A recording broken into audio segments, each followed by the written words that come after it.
ಆ ವಿಶ್ವವಸು ಸಂವತ್ಸರದ ಯುಗಾದಿಯ ವರ್ಷದ ಫಲಗಳನ್ನು ಹೇಳುವಂತಹ ಸಂದರ್ಭ. ನೋಡಿ, ನಾವೆಲ್ಲರೂ ಸಹ ಹಿಂದೂ ಸನಾತನ ಧರ್ಮದ ಆಚರಣೆಯನ್ನ ಮಾಡುವಂತಹ ನಾವುಗಳು ನಮಗೆ ಹೊಸ ವರ್ಷ ಯುಗಾದಿ ಬಂದಾಗಲೇ ಹೊಸ ವರ್ಷ.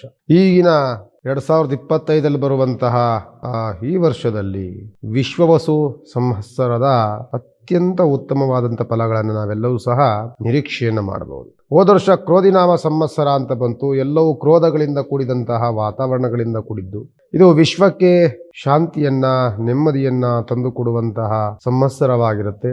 ವಿಶ್ವವಸು ಸಂವತ್ಸರ ಭಗವಂತ ಎಲ್ಲರಿಗೂ ಸಹ ಒಳಿತನ್ನು ಮಾಡ್ತಾನೆ ಅಂತ ಹೇಳ್ತಾ ತಮ್ಮೆಲ್ಲರಿಗೂ ಸಹ ಯುಗಾದಿಯ ಹೊಸ ವರ್ಷದ ಆರ್ಥಿಕ ಶುಭಾಶಯಗಳನ್ನು ತಿಳಿಸ್ತೇನೆ. ಯುಗಾದಿ ಅಂದ ತಕ್ಷಣವೇ ನಮಗೆ ಗೊತ್ತಾಗುವಂಥದ್ದು ಬೇವು ಬೆಲ್ಲ, ಅಭ್ಯಂಜನ ಸ್ನಾನ, ಪಂಚಾಂಗ ಶ್ರವಣ, ಇದೆಲ್ಲವೂ ಸಹ ನಮಗೆ ನೆನಪಿಗೆ ಬರುತ್ತೆ. ಈ ವಿಶ್ವವಸು ಸಂವತ್ಸರ ಯುಗಾದಿ ಹಬ್ಬ ಬಂತು ಅಂತ ಅಂದರೆ ಈ ವರ್ಷದ ನಮ್ಮ ಗ್ರಹಗತಿಗಳೇ ಆಗಿದೆ, ಗ್ರಹ ಫಲಗಳು ಹೆಂಗೆ ಸಿಗುತ್ತೆ, ಆದಾಯ ವ್ಯಯಗಳು ಏನಾದರೂ ಅನುಕೂಲವನ್ನು ಮಾಡುತ್ತಾ ಅನ್ನುವಂಥ ಕುತೂಹಲ ಅಂತೂ ನಮ್ಮೆಲ್ಲರಿಗೂ ಸಹ ಇರುತ್ತೆ. ನಾವು ಎಷ್ಟು ಪ್ರಾತಃ ಕಾಲದಿಂದ ಆಚರಣೆಗಳನ್ನು, ಅನುಕರಣೆಗಳನ್ನು, ಶಾಸ್ತ್ರಗಳನ್ನು ಮತ್ತು ನಾನಾ ರೀತಿ ಪೂಜಾ ವಿಧಾನಗಳನ್ನು ಮಾಡ್ಕೊಂಬಂದಿರ್ತೀವಿ. ಅದೇ ರೀತಿಯಾಗಿ ಕುತೂಹಲದಿಂದ ಕಾಯ್ತಿರ್ತೀವಿ ಈ ವರ್ಷದ ರಾಶಿ ಭವಿಷ್ಯ, ಈ ವರ್ಷದ ಫಲ ನಮಗೆ ಯಾವ ರೀತಿಯಲ್ಲಿ ಫಲವನ್ನು ಕೊಡುತ್ತೆ ಅನ್ನುವಂಥದ್ದು. ನೋಡಿ, ಈ ವರ್ಷ ನಾನು ಹೇಳುವಂಥದ್ದು ಬಹಳ ಸುಭಿಕ್ಷವಾದಂಥ ವರ್ಷವಾಗಿರುತ್ತೆ.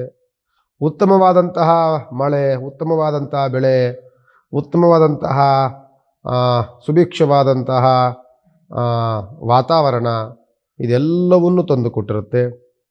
ಜೊತೆಯಲ್ಲಿ ಈ ವರ್ಷದಲ್ಲಿ ರಾಜಕೀಯದಲ್ಲೂ ಸಹ ಸ್ವಲ್ಪ ಏರುಪೇರುಗಳನ್ನು, ಮನಸ್ತಾಪಗಳನ್ನು, ಒಗ್ಗಟ್ಟನ್ನು ಇಲ್ಲದನ್ನು ತಂದುಕೊಡುತ್ತೆ.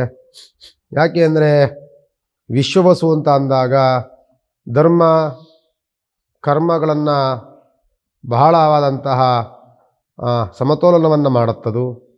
ಧರ್ಮ ಕರ್ಮಗಳನ್ನು ತೂಕ ಹಾಕುತ್ತೆ.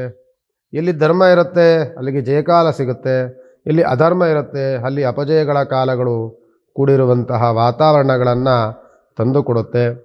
ಜೊತೆಯಲ್ಲಿ ಆದಾಯ ವ್ಯಯಗಳು ಸಹ ಬಹಳ ವ್ಯತ್ಯಾಸಗಳನ್ನು ನೋಡ್ತಾ ಇರ್ತೀವಿ. ಆದರೆ ಮಳೆ ಬೆಳೆಗಳು, ಉತ್ತಮವಾದಂತಹ ಧಾನ್ಯ ಬೆಳೆ, ಇವೆಲ್ಲವೂ ಸಹ ಉತ್ತಮವಾಗಿರುವಂತಹ ವಾತಾವರಣ ಅಂತೂ ಇರುತ್ತೆ. ನಾವೆಲ್ಲರೂ ಸಹ ನಿರೀಕ್ಷೆಯನ್ನು ಮಾಡ್ಬೋದು, ಒಳಿತಾದಂತಹ ವರ್ಷ ಈ ವರ್ಷ ನಮ್ಮದಾಗಿರುತ್ತೆ ಅಂತ.